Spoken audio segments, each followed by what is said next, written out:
우리 골로새서는 사도 바울이 골로새 교회에 있는 어떠한 문제를 전해 듣고 그 문제를 해결하기 위해서 쓴 서신입니다. 살다 보면은요, 문제가 생길 수 있습니다. 문제 없는 인생이 있을까요? 문제 없는 인생은 죽은 인생입니다. 살아있는 모든 인생 가운데는 다 문제가 있습니다. 근데 여러분, 중요한 것은 문제를 좀 너무 깊게 생각하면 안 됩니다. 문제는 아주 당연한 거거든요. 우리는 살아있기 때문에 문제는 당연히 일어날 수 있습니다. 중요한 게 뭐냐 하면 그 문제를 어떻게 바라보고 어떠한 태도와 시각을 가지고 그 문제를 풀려 하는 마음이 있는가, 그것이 문제보다 더 중요합니다. 사랑하는 성도님들, 문제는 반드시 해결됩니다. 네, 아멘 하는 자에게 해결될 줄 믿습니다. 문제는 반드시 극복할 수 있습니다. 오늘 이 사도 바울이 이 골로새 교회의 문제를 두고 어떠한 태도를 가지는지 한번 보겠습니다. 첫 번째는 기도하기를 그치지 아니하였습니다. 우리 9절 보시면, 이로써 우리도 듣던 날부터 너희를 위하여 기도하기를 그치지 아니하고 구하노니 너희로 하여금 모든 신령한 지혜와 총명에 하나님의 뜻을 아는 것으로 채우게 하시고. 사도 바울이 골로새 교회의 상황을 정확하게 전해들었습니다. 골로새 교회가 뭔지 잘 모릅니다. 그런데 어떤 문제에 직면하였습니다. 사람마다 문제에 대한 반응이 다 다릅니다, 여러분. 제가 군대에 생활할 때 마지막 근무지가 해군 항공전단이었습니다. 저는 배를 타는 장교였는데 마지막에 고생했다고 이렇게 항공부대로 저를 보냈습니다. 그러니까 우리말로 땡보직을 간 겁니다. 땡보직을 갔는데 간지 며칠 안 돼가지고 아무 무사고였던 저희 부대에 19년 만에 헬기가 추락을 했습니다. 네, 저 때문에 추락한 건 아닙니다. 네. 19년 동안 무사고였던 부대가 며칠 가지 않았는데 헬기가 추락한 겁니다. 제가 그 소식을 딱 전해 듣고 저희 실장님께, 저희 사무실의 대장님께 바로 보고했습니다. 대장님, 실장님, 지금 어느 지역에서 헬기가 추락 보고가 들어왔습니다. 근데 그때 제가 정확히 기억합니다. 우리 실장님이 아니 이런 일이 하면서 뭐 머리를 막 짓뜯으시면서 이런 일이 생기면 안 돼, 이럴 수는 없어 막 하시는 겁니다. 그러면서 한 3, 4분이 지났습니다. 같이 근무했던 저희가 사관학교 동기가 있거든요. 62기 동기인데 이 동기가 저를 탁 치더라고요. 야, 김종혁, 뭐 하냐고. 우리는 지금 슬퍼할 시간도, 감정 표출할 시간도 없다. 빨리 지금 후속 조치해야 된다고. 넌 이곳에 전화하고 난 이곳에 수습할 테니까 정신 차리라고 탁 하더라고. 여군 동기가. 여자들이 대단하죠. 여자들이 헬기가 떨어져도 이렇게, 그죠? 슬픈 마음이 들 수도 있지만 빨리 그 문제를 처리해야 된다. 나중에 슬퍼해도 된다. 지금 중요한 거는 이 문제를 처리하는 거다라고 탁 말하더라고. 그 말이 아직도 제 내리 속에 남아 있습니다. 그 표정, 그 말투, 억양까지 남아 있습니다. 그래서 그때부터 많은 것이 바뀌었던 것 같아요. 문제가 일어났을 때 감정적으로 넘어지면 그 문제 절대로 다스릴 수가 없습니다. 다룰 수도 없고요. 그 문제 때문에 다 넘어집니다. 그런데 문제는 생기면 해결할 수 있습니다. 아멘 안 하시네요. 근데 안 하셔도 됩니다. 네, 괜찮습니다. 문제는 딱 했을 때 이 문제를 해결할 수 있다는 믿음을 가지고 접근하는 겁니다. 그때 인생의 터닝 포인트가 일어났던 것 같습니다. 여러분, 인생에 있어가지고 문제를 대하는 태도로부터 모든 인생이요 성장할 수 있고 변화할 수 있습니다. 사도 바울의 태도는 뭐냐 하면 골로새 교회 성도들이 문제가 생겼대요. 사도 바울이 할 수 있는 여러 가지 옵션이 있습니다. 첫 번째 뭐겠습니까? 뭐 화를 낸다, 짜증을 낸다, 또 뭐 감정을 표출한다. 또 두 번째는 뭐 당장 달려가서 뭐 멱살 잡고 흔든다. 근데 사도 바울이 선택한 것이 무엇인가 하면 기도하기를 그치지 아니하였다는 거예요. 이 말이 뭐냐 하면 이 골로새 교회를 위해서 처음부터 기도하고 있었고 이 문제가 생겼을 때도 그 문제 때문에 기도하기를 낙심하고 그만둔 것이 아니라 계속해서 이 골로새 교회 성도들을 위해서, 이 교회를 위해서 사도 바울은 우리 함께, 여러 사람들과 함께 끝까지 처음부터 기도하였다는 겁니다. 다시 말해가지고 사도 바울은 기도의 일관성을 가지고 낙심치 않고 감정에 휘둘리지 않고 계속해서 그 문제를 두고 기도할 수 있었습니다. 여러분, 기도는 누가 할 수 있는가 하면 기도는 믿음이 있는 사람이 알 수 있습니다. 그 믿음은 어떻게 성장하는가 하면 기도할 때 성장하게 됩니다. 기도는 반드시 그 문제를 이겨낼 수 있다고, 그 문제를 해결할 수 있다고 믿는 그 사람이 기도할 수 있습니다. 사랑하는 성도님들, 문제가 있습니까? 있죠. 왜 없겠습니까? 기도하시면 그 문제가 반드시 해결될 줄로 믿습니다. 문제없는 인생은 없습니다. 그러기에 우리는 그 문제를 가지고 더 이상 슬퍼하거나 낙심하거나 절망하지 않고 하나님께 그 문제를 가지고 기도할 수 있습니다. 우리 인생의 모든 문제는요, 문제가 아닙니다. 우리 인생의 모든 문제는 저는 믿습니다. 우리 인생의 모든 문제와 트러블은 하나님의 은혜를 나타내는 통로가 될 줄 믿습니다. 저는 질병도 그렇게 생각합니다. 질병이 들었어요. 병이 걸릴 수 있지 않습니까? 그러면 대부분의 사람들이 낙심합니다. 내가 왜 이렇게 질병이 걸렸을까? 내가 왜 이렇게 힘들어할까? 저는 그러지 않습니다. 저는 작은 감기라도 걸려도 점검합니다. 그리고 이 문제를 어떻게 풀어갈까 고민하고 또 고민하면 답을 얻을 수 있습니다. 여러분, 정확히 이 말씀을 쭉 보면요, 골로새 교회가 정확히 어떤 문제가 생겼다고는 성경은 말하지 않습니다. 왜냐하면 지금에서야 만들어진 단어들이 많지 않습니까? 예를 들어 우울증, 가정 불화, 이런 단어들은 다 최근에 만들어진 단어들입니다. 근데 성경은 2000년 전에 만들어진 언어로 만들었기 때문에 이 말씀을 조금 더 깊게 봐야 됩니다. 근데 성경은 직접적으로 골로새 교회에 어떤 문제가 있었다 말하진 않지만 성경학자들이 연구를 거듭해서 내린 결론이 무엇인가 하면 이 골로새 교회의 가장 큰 문제는 바로 영지주의였다는 거예요. 영지버섯이 아니라 영지주의, 영어로는 그노시즘이라는데요, 영지주의에 대해서는 참 이게 설명드릴 것이 많지만 짧게 설명하자면 이겁니다. 영지주의가 무엇인가 하면 영적인 것은, 우리가 말할 때 영적인 것은 선한 것이고 물질적인 것은 악한 것이다라는 거예요.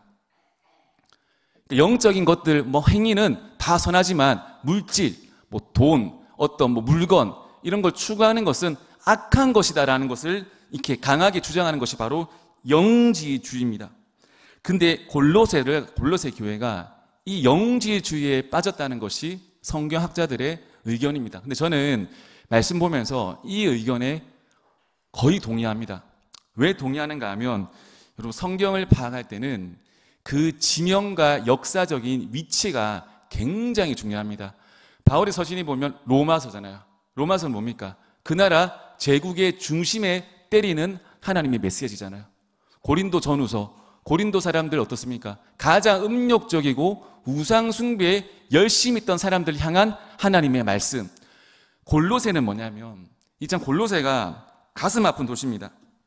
골로새란 도시 옆에 두 도시가 있거든요. 한 군데는 라오디게라는 도시가 있습니다.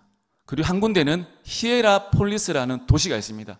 그러니까 이게 세 도시가 맞물려 살아가는 겁니다. 우리 지난번에 제가 말씀드렸죠. 여수도 어디랑 맞물려 살아갑니까? 순천, 광양, 공은 아니죠. 이렇게 공은 안 맞물려 가는가 봐요. 이렇게 세 도시 뽑자면 이렇게 맞물려 가는데, 요 당시에도 요 세 도시가 맞물려 살아갔습니다. 그런데 문제가 생겼습니다. 서로 비슷하게 살아가면 친하잖아요. 그죠? 니도 없고 나도 없고 하면 친하지 않습니까? 주변에 친한 사람 없습니까? 니도 없고 나도 없으면 친하잖아요. 이렇게. 근데 니도 있고 나도 있으면 또 친하거든요. 근데 문제는 니가 있는데 내가 없을 때 서로 어색해지거든. 요때 요랬어요. 라오디게아, 히에라폴리스가 온천이 터졌습니다. 그러니까 도시에 대박을 맞은 거예요. 어제까지 같이 밥 먹고 이렇게 했던 친구가 어느새 다 가부가 된 거예요. 근데 골로새 지역은 온천이 터지지 않았습니다. 온천이 터지지 않고 이 지역은 특별히 똑똑한 사람들이 많이 살고 있었던 곳입니다. 그러니까 어떻게 접근하는가 하면, 내가 가지고 있지 않게 되면 그 사람을 이렇게 환영하고 그 사람을 받아주기보다는 대부분의 사람들, 내가 가지고 있지 않는 부분에 대해서는 이렇게 비판하거든요. 내가 가지고 있지 않는 부분에서는 이렇게 뭔가 이렇게 그죠? 이렇게 나쁘게 표현하는 경우들이 사람의 마음 아니겠습니까? 골로새서 2장 8절 보면 누가 철학과 헛된 속임수로 너희를 사로잡을까 주의하라. 다시 말해서 이 악한 자들이 골로새 지역의 사람들의 마음을 너무 잘 파악하고 있었던 거예요. 옆 동네 라오디게아 히에라폴리스는 대박이 터져가지고 막 숭숭장구하고 뭐 아파트 올라가고 뭐 올라가고 다 올라가는데 골로새 지역만 계속 낙후되는 거예요. 해가 거듭될수록. 악한 자들이 어떤 마음을 품는가 하면 딱 보니까 전 사람들 마음 가운데 열등감이 자라기 시작하는 거예요. 이 약한 자들은 악한 감정을 이용합니다.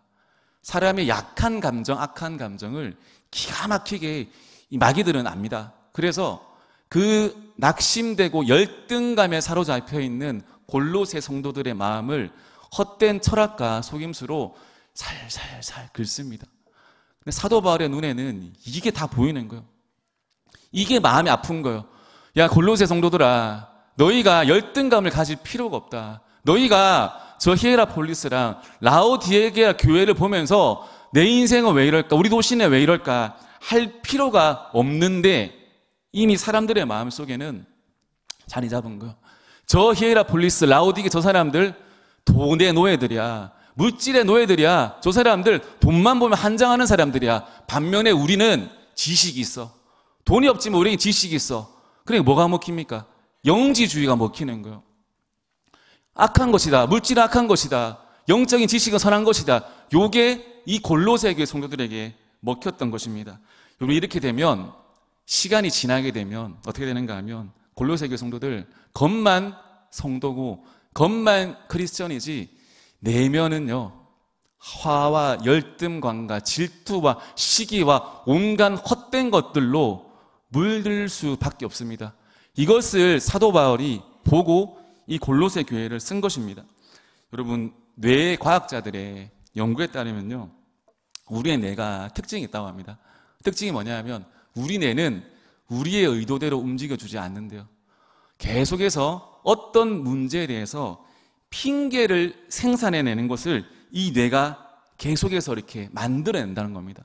제가 우리 아이들 막 공부를 가르치거든요. 그러면 아이들은 어떤 행동을 해도 부모 눈에는 다 보이지 않습니까? 그죠? 자기 딴에는 이렇게 머리를 써도 부모 눈에는 다 보입니다. 눈만 봐도 부모들은 다 압니다. 그러면 공부하기 싫으면 어떻게 하는가 하면 와, 잠 온다 아빠 이렇게 아, 잠아 아빠 뭐 이렇게 아, 아빠 뭐 물 마시러 가야 돼 지금 목이 말라. 그러니까 순수하니까 아직 어리니까 이 핑계를 자꾸 만들어내는 거. 그럼 제가 이렇게 말해요. 얘들아, 얘야 지금 물 마시고 싶은 거 그거 핑계야. 잠 오는 거 아니야. 그때는 이름 말하면 그렇죠. 누구야? 그때는 아빠 나 이거 너무 어려워요. 나 이거 너무 하기 싫어요. 그렇게 정확하게 진실하게 말하는 거야. 너 이거 하기 싫지? 그때는 아빠 이거 나 힘들어요. 나 하기 싫어라고 솔직하게 말하는 거야. 그렇게 솔직하게 말하면 그 다음 단계로 넘어갈 수 있고 이 아빠가 너를 진짜로 도와줄 수 있어. 그리고 지금은 너가 이걸 힘들게 보이지만 할 수 있다는 마음을 가지고 차근차근 하나씩 나가다 보면 이 문제 풀 수 있단다. 지금 같은 문제로 한 며칠 고민하고 있거든요. 풀 줄 믿습니다. 예. 그런데 핑계대고 자꾸 거짓말하게 되면 너가 이 벽을, 이 순간을 넘어갈 수 없어. 잠깐 너의 그런 마음으로 넘어갔다 하지만 결국 이게 다시 너의 발목을 잡을 거야 라고 하면 아이들이 어리니까 받아들이더라고요. 저는 우리 인생도 마찬가지라고 생각합니다. 뭐가 잘못됐어, 뭐가 힘들어, 뭐가 아니야, 그거 아니거든요. 얼마 전에 선거 했지 않습니까? 선거 끝났으니까 이제 선거 얘기 좀 해도 되겠죠? 예. 저는 좀 독특한 면이 있어요. 선거가 되면 약간은 설레요. 왜 설레냐면 이렇게 두껍게 오면 읽는 거 되게 좋아하거든요. 되게 좋아합니다. 저는 그 기호가 1번이든 10번이든 처음부터 정독해서 다 읽습니다. 다 읽습니다. 처음부터 끝까지 전 다 읽습니다. 다 읽어가지고 좋은 건 동그라미 치고 따로 적어놓고 나쁜 건 X치고 빼버립니다. 참 이거 재밌습니다. 여러분 해보면. 근데 어떤 걸 빼는가 하면 일단은 전과자는 뺍니다. 이렇게 전과자는 뺍니다. 빼버리고 제껴놓습니다. 그리고 또 뭘 빼는가 하면 그 누구를 뭐 심판하겠다, 죽이겠다 이 뺍니다. 뭔데 지가 심판합니까? 그죠? 뺍니다. 그럼 뭘 체크하는가 하면 여기 살아가고 있지 않습니까? 감정적으로 해봤자 아무 도움도 안 되거든요. 어떻게 내가 시를 발전시킬 것이다. 무엇을 유치할 것이다. 이 제도를 더 나은 곳으로 만들겠습니다라는 사람은 다시 가져옵니다. 이렇게 동그라미 쳐가지고 다시 가져옵니다. 왜? 우리가 살아가고 우리 자녀들이, 우리 후손들이 살아가야 될 터전이기 때문에 내 감정으로, 내 마음대로 휘둘려가지고 소중한 한 표를 행사하기 싫더라고요. 꼼꼼하게 봅니다. 꼼꼼하게. 사랑하는 성도님들, 우리 여러 가지 문제가 맞닥뜨릴 때마다 되게 감정적으로 나오기 쉽거든요. 근데 여러분, 문제는 저는 믿습니다. 문제는 반드시 우리를 성장시킵니다. 문제는요, 반드시 우리를 성장시킵니다. 사도 바울이 이런 영지주의에 빠져있는 이 골로새 성도들에게 하는 말씀이 뭐냐면 너희로 하여금 모든 신령한 지혜와 총명에 하나님의 뜻을 아는 것으로 채우게 하시고 너희들의 문제, 그러니까 사도 바울이 진짜 괜찮은 사람이에요. 그러니까 보통 사람이었으면 야 너희가 이런 문제다 탁탁 때릴 텐데 그러지 않습니다. 너희들이 그러니까 지금 버전으로 하자면 너희들 생각에만 빠져있는 게 그게 문제라는 거예요. 너희들의 한쪽 면의 생각만 가지고 바라보고 판단하고 모든 결정하는 것이 잘못되었다는 거. 너희들이 똘똘 뭉쳐있는 그 자의식이 문제라는 거예요. 너희 생각의 중심이고 너희가 기준이고 그게 잘못됐다고 말하고 있습니다. 그러지 말고 너희가 알고 있는 한 가지의 지혜뿐만 아니라 모든 신령한 지혜, 저 사람의 이 사람의 모든 신령한 지혜, 긍정적인 것이 있다면 다 배우라는 거예요. 그리고 총명에도 그치지 말고 궁극적으로 하나님을 아는 지식에까지 이르라고 말씀하고 있습니다. 이게 뭐냐면 나를 뛰어넘어가지고 나를 벗어나가지고 하나님의 눈으로 이 문제를 바라보고 이 현상을 바라보고 그렇게 살아가라고 말씀하고 있습니다. 하나님의 뜻이 뭔가 하면 하나님의 가장 큰 뜻은 우리를 향한 뜻은 생육하고 번성하는 것인데 다시 말해서 우리가 잘 되기를 바라는 겁니다. 영적인 부유함뿐만 아니라 육적인 물질적인 부유함도 너희들이 추구해라는 겁니다. 야 너희들 라오디기아 히에라볼리스 그 사람들 부함을 욕한만 하지 말고 너희도 동일하게 그들과 같이 영적으로나 육적으로 이미 너희가 영적으로 부유하다 생각한다면 육적으로라도 물질적으로라도 부유해지기를 꿈꾸라는 겁니다. 아, 저 히에라폴리스는 라오디게아는 온천이 터졌기 때문에 부유해지는 거 아닙니까? 우리는 온천이 터지지 않았습니다. 우리는 가진 게 없습니다. 이렇게 생각하지 말고 생각해 보시죠. 옆 동네 온천이 터졌습니다. 그럼 우리 동네가 뭐 할 수 있습니까? 비난하고 비판해봐도 남는 게 없잖아요. 떼수건을 만들든지 그죠? 그렇지 않습니까? 떼비누를 만들든지 그 팔아먹으면 되는 거잖아요. 안 그렇습니까? 그러면 저 사람들 또 잘 살지만 나도 잘 살아갈 수 있잖아요. 근데 비판하게 되면 고발하게 되면 정죄하게 되면 남는 거 손에 하나도 없지 않습니까? 사도 바울 이거 싫다는 거예요. 골로새 성도들아 모든 신령한 지혜로 채우라는 거예요. 이제 비판하고 비난하는 것을 그치고 너희도 똑같이 부해지기를 꿈꾸라고 말하고 있습니다. 사랑하는 성도님들, 우리가 우리 자의식이 우리 생각에만 똘똘 뭉쳐 있으면 하나도 기쁘지 않습니다. 하나도 기쁘지 않고 소망도 없고 꿈도 없고 아무것도 생기지 않습니다. 그런데 내 딱 시각을 버리고 하나님이 내 가정 가운데 내 인생 가운데 무엇을 진짜 기뻐하실까? 무엇을 진짜 원하실까? 그것을 계속해서 구하고 생각하라고 사도 바울은 권면하고 있습니다. 두 번째는 뭐냐면 더욱 구하는 믿음을 가진 것입니다. 우리 9절부터 12절 보겠습니다. 이로써 우리도 듣던 날부터 너희를 위하여 기도하기를 그치지 아니하고 구하노니 너희로 하여금 모든 신령한 지혜와 총명에 하나님의 뜻을 아는 것으로 채우게 하시고 주께 합당하게 행하여 범사에 기쁘시게 하고 모든 선한 일에 열매를 맺게 하시며 하나님을 아는 것에 자라게 하시고 그의 영광의 힘을 따라 모든 능력으로 능하게 하시며 기쁨으로 모든 견딤과 오래 참음에 이르게 하시고 우리로 하여금 빛 가운데 성도의 기업의 부분을 얻기에 합당하게 하신 아버지께 감사하게 하기를 원하노라. 이게 진짜 귀한 말씀인데요. 기도하기를 그치지 아니한 것에서 멈춘 것이 아니라 더욱 중요한 것은 더 많은 것을 하나님께 구했다는 겁니다. 이 사도 바울이 단순히 골로새 교회 문제의 해결만을 구한 것이 아니라 너희가 그 문제는 당연히 해결해야 되고 앞으로 너희 인생에 일어난 모든 문제를 다 능히 극복할 수 있는 하나님의 놀라운 지식을 너희에게 있기를 바라는 그 구하는 마음을 가지고 있습니다. 여러분, 문제 없는 인생이 없습니다. 눈물 없는 인생이 없습니다. 눈물 없는 척 하는 거지. 고통 없는 인생도 없습니다. 고통을 피할 뿐이죠. 근데 여러분, 문제 때문에 인생은 절대 넘어지지 않습니다. 문제가 인생을 절대로 넘어뜨릴 수가 없습니다. 문제는요, 성도의 삶을 무너뜨릴 수가 없습니다. 문제 때문에 우리의 인생은 더 크게 성공합니다. 아멘. 설교자가 시로도 있잖아요, 이렇게. 이게 진짜 아멘하면 이게 은혜 됩니다. 병 때문에 무너지지 않습니다. 더 건강해질 수 있습니다. 우리 인생의 문제는요, 우리 자신에게 갇혀있는 우리 그 생각의 틀을 깨는 시작입니다.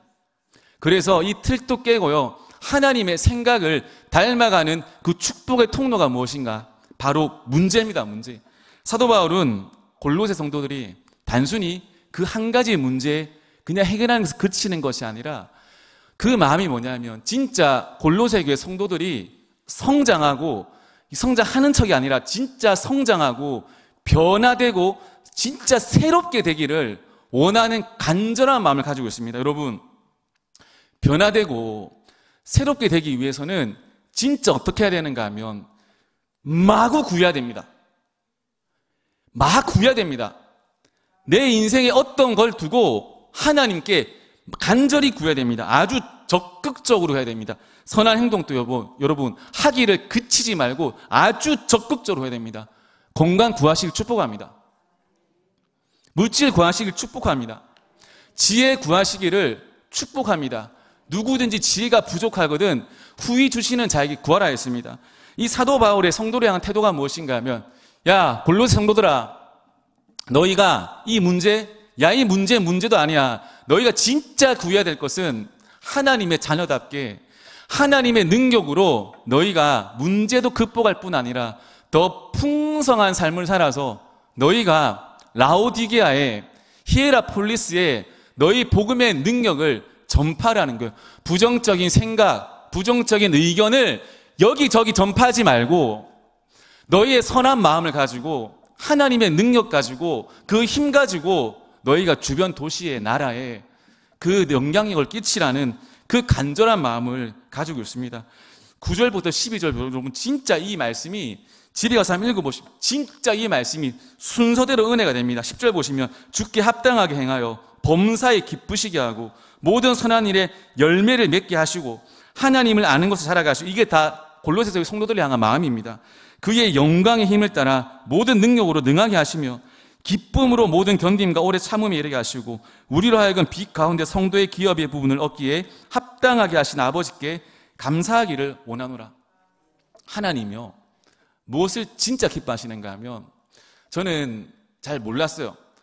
사랑합니다, 성도님, 이렇게 이런 거 기뻐하시는 줄, 저는 그런 거 안 기뻐하시는 줄 원래 알았습니다. 원래부터 알고 있었습니다. 이렇게 막 하고 축복 이런 거 하나님 안 기뻐하시, 하나도 안 기뻐하십니다. 쟤 왜 저러나? 왜 저러나 쟤? 그렇게 그런 거 안 기뻐하십니다. 하나님 진짜 기뻐하시는 게 뭐냐면 하나님께 구하는 겁니다. 진짜 기쁩니다. 제가 최근에 저희 집에 2마리 아기가 생겼거든요. 새 2마리가 생겼어요. 근데 제가 살아있지만 더 살아있음을 느낄 때 언제인지 아십니까? 이 새 2마리가 막 밥 달라고 막 좋을 때 그래, 내가 줘야지. 내가 네 애비다. 내가 네 애비다. I'm your father. 예. 그래서 막 타가지고, 저 잘 안 타먹거든요? 막 타가지고, 물 온도도 한 40도 맞춰야 된대요. 그래서, 그 참 뜨거운 물 부어가지고 제가 계속 찍어봐요. 40도까지 이렇게. 너무 다 주고 싶은 거. 구하는 대로 주고 싶은 게 아버지 마음인 거. 마태복음 7장 7절 보면 구하라 그래야 하면 너에게 주실 것이요. 찾으라 그래야 하면 너희가 찾아날 것이요. 문을 두드리라 그래야 하면 열릴 것이니 구하는 이마다 받을 것이요. 찾는 이마다 찾아날 것이요. 두드리는 이마다 열릴 것이라고 하나님 말씀하고 있습니다. 뒤에 말씀이 있죠. 너희 중에 누가 아들이 뭡니까? 떡을 달라는데 돌을 주겠으며 생선을 달라는데 뱀을 주겠느냐? 너희가 악한 자라도 너희 아들에게 좋은 것으로 줄 알거든. 하물며 하늘에 계신 너희 아버지께서 너희 구하는 것을 주시지 않겠느냐? 하나님 진짜 원하는 게 뭐냐 하면 구하는 거예요. 주님, 하나님 주세요. 나 이거 진짜 필요해요. 주세요. 고민하지 말고요. 검색하지 말고 달라고 기도하시고 축복합니다. 제게서 진짜 죄송한데요. 제 삶이 재밌어요, 그냥. 제가 전도사 때, 그러니까 힘든 얘기 안 할게요. 근데 오늘 하고 안 할게요. 다음부터 하면 제가 뭐라도 하는 거 사드리겠습니다. 이 전도사 때 진짜 힘들었어요. 너무 힘들어가지고, 제가 총각 때 받던 월급의 5분의 1밖에 못 받았거든요. 가정이 있는데도. 그래서 통장에 잔고가 바닥이 나가지고, 진짜 못하겠더라고요. 못 살아가겠더라고요, 이렇게. 그래서 제가 그 마음을 먹었어요. 한 3년 돈 바짝 벌어가지고 충성하겠다. 그 마음 딱 먹고 저희 집에서 교회까지 걸어서 10분이었거든요. 딱 10분 거리였어요. 근데 제가 다리가 그때 아파가지고 5분 이상 걸었으면 또 이렇게 쉬어가요. 또 다시 또 걸어야 돼요, 이렇게. 그때는 몸이 안 좋았어요. 지금은 2박 3일 또 걸어갈 수 있습니다. 근데 그때는 그랬어요. 그래가지고 한 5분 정도 딱 가니까 지금은 GS25C인데 그때는 LG25C라고 있었거든요. LG25C. 딱 가가지고 이제 바나나 우유 하나 까먹고 그래 이제 5분 뒤면 우리 목사님 만나가지고 자 이것도 이제 그만두고 자 이제 돈 벌러 가야지 하고 있는데 전화가 한 통 왔습니다. 딱 한 통. 저는 밖에 나가가지고 힘든 척 잘 안 합니다. 왜 안 믿기 힘든 척 사람한테 쪽팔리게 그죠? 죄송합니다. 쪽팔린데 말았어. 부끄럽게 나 힘들어요. 이런 거 안 합니다. 굶으면 굶었지 그냥. 그래가지고 다 5분 일했는데 전화가 또 왔습니다. 신대원 동기거든요. 제가 신대원 때 다닐 때도 힘든 티 하나도 안 냈습니다. 딱 전화 왔더라고. 조명가 하더라고. 왜? 아니 이게 형이었거든요. 왜? 그러니까 우리 와이프가 기도하는데 하나님 니한테 돈 주란다. 계좌번호 불러라. 제가 어떻게 했으면 바로 보냈습니다. 바로. 그리고 우리 와이프가 그 말 안에 야 그만두지 말아야 돼. 그래가지고 얼마 들어오나 보고 그만둘까 만둘까 이렇게 생각했거든요. 딱 한 달 살이 들어왔더라고. 그래가지고 그때 그만뒀어야 되나? 아무튼 이렇게 돌아왔어요. 근데 제 얘기 왜 하냐면 그때는 몰랐어요. 그때는 필요한 걸 마음껏 구할 수 있는 전도사임에도 불구하고 내 필요를 마음껏 구할 수 있는 자격이 있다는 것을 그때는 알지 못했어요. 그때는 오직 열심히 일만 해야 되는 존재라고만 저를 그때 생각했어요. 근데 하나님은 다 알고 계시더라고요. 여러분 모르실 것 같죠, 하나님? 우리 마음 하나님은 다 알고 계십니다. 정말 우리의 머리카락까지 세신 바 되신 분이 우리 살아계신 전능하신 하나님이십니다. 우리가 할 수 있는 게 뭐냐면 구하는 거예요. 우리의 필요한 것이 있다면 해결돼야 되는 그 문제가 있다면 하나님께 구해야 됩니다. 12절 보시면요. 이 12절 말이 좀 어렵어요. 이게 우리 개역 개정도 좀 어렵습니다. 이 12절이 굉장히 중요한 말씀 중에 한 말씀이거든요. 이거를 조금 쉽게 풀이하면 쉬운 성경보다 더 쉽게 풀이하면 우리가 하나님께 감사할 수밖에 없는 이유를 설명하고 있습니다. 그것이 뭐냐면 너희가 이미 예수님을 믿음으로 말미암아 하늘의 모든 신령한 복과 빛과 유산들을, 모든 것들을 받을 자격이 예수를 믿음으로 말미암아 이미 너희에게 주어졌다는 거예요. 너희가 좀 더 열심히 하고 잘하고 좀 더 많이 하고 헌금 좀 더 많이 하고 그래가지고 너희가 그 권리를 획득하는 것이 아니라 이미 너희들에게는, 예수를 믿고 세례받은 너희들에게는 모든 하늘의 신령한 것들을 구할 수 있고 받을 수 있는 자격이 이미 너희에게 주어졌기 때문에 시작을 어떻게 하는가 하면 감사로 시작해라는 거예요. 이미 너희가 받은 것처럼, 이미 너희가 그것을 누리는 것처럼 감사해라는 거예요. 그래서 성도의 모든 신령한 복은 무엇을 통해서 오는가 하면 감사를 통해서 오는 겁니다. 여기 보면 12절, 우리로 하여금 빛 가운데, 말이 길잖아요. 영어 성경 보면 하나님께 우선 감사해라고 했어요. 감사. 사랑하는 성도님들, 우리 필요한 것이 있습니까? 우리는 예수 믿고 세례 받고 하나님의 뜻대로 살아가는 자들이기 때문에 무엇이든지 구할 수 있습니다. 많은 신령한 것들을 구하시길 축복합니다. 부를 구하시길 축복합니다. 영적인 신령한 것들을 구하시길 축복합니다. 건강을 구하시기를 축복합니다.